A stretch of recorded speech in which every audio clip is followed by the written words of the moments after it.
நம்ம கஷ்டப்படும் போது பார்த்திங்கன்னா ஒரு பயலும் கண்டுக்கவே மாட்டாங்க, நம்மளை குறை மட்டும் நல்லா சொல்லுவாங்க. இது நம்ம சக்ஸஸ்ஃபுல்லான ஒரு பொசிஷனில் இருந்தோம் அப்படின்னா நம்மளை தேடி தேடி வந்து பேசுவாங்க. எல்லாருக்கிட்டையும் பெருமையாக இது எனக்கு தெரிஞ்சவங்க தான், என் சொந்தக்காரவங்க தான், க்ளோஸ் ரிலேட்டிவ் தான் அப்படின்னு சொல்லி பெருமையாக பேசுவாங்க. இதே மாதிரிதாங்க நம்மளோட வாழ்க்கையிலையும் நம்ம ஏசப்பாட்ட க்ளோஸாக இருக்கும்போது, அவருக்கு பிரியமாக நம்ம நடந்து கொள்ளும் போது, நம்ம எதிரியை கூட நம்ம கூட சமாதானமாக போகும்படி வைப்பார்.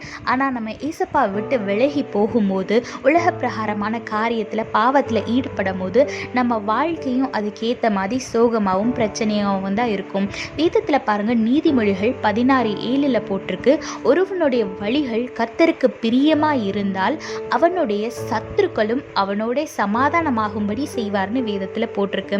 ஆமாங்க, உங்களோட வாழ்க்கை சந்தோஷமா சமாதானமா இருக்கணுமா இல்லை பிரச்சனை நிறைஞ்ச வாழ்க்கையா இருக்கணுமான்னு நீங்க தான் டிசைட் பண்ணணும். நீங்க எவ்வளோக்கு எவ்வளோ ஏசப்பா கூட க்ளோஸா அவருக்கு பிரியமா அவர் சொல்றதெல்லாம் கேட்டு கீழ்ப்படிந்து நடக்கிறீங்களோ அவ்வளோக்கு அவ்வளோ உங்களோட வாழ்க்கையில சமாதானம் சந்தோஷம் எல்லாமே இருக்கும். உங்களை வெறுக்கிறவங்க உங்களை பகைக்கிறவங்க கூட உங்க கூட வந்து சமாதானமா இருப்பாங்க. ஆனா நீங்க தேவனை விட்டு விலகி போகும்போது உங்களோட வாழ்க்கையில நிறைய பிரச்சனைகளை சந்திப்பீங்க. அதனால தேவனை விட்டு விலகி போகாம அவரை கிட்டி சேருங்க, ஆசீர்வாதமான வாழ்க்கையை வாழுங்க. கர்த்தர் உங்களோடு கூட இருந்து உங்களை ஆசீர்வதித்து பாதுகாத்து வழி நடத்துவாராக. ஆமீன். When you're going through hard times in your life and when you are struggling with your life, people will make fun of you and they will not care about you. But in the other hand, when you are successful in your life, in your career, all the persons who made fun of you will try to get close to you and they will tell everyone that they are your very close relative or friends. Likewise, in our life, when our ways pleases the God, when we are closer with the Lord and when we obey His commandments, He will make the enemies to be at peace with us.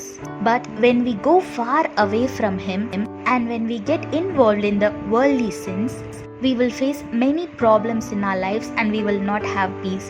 Look what the Bible says in Proverbs chapter 16 verse 7. When a man's way pleases the Lord, He makes even his enemies to be at peace with him.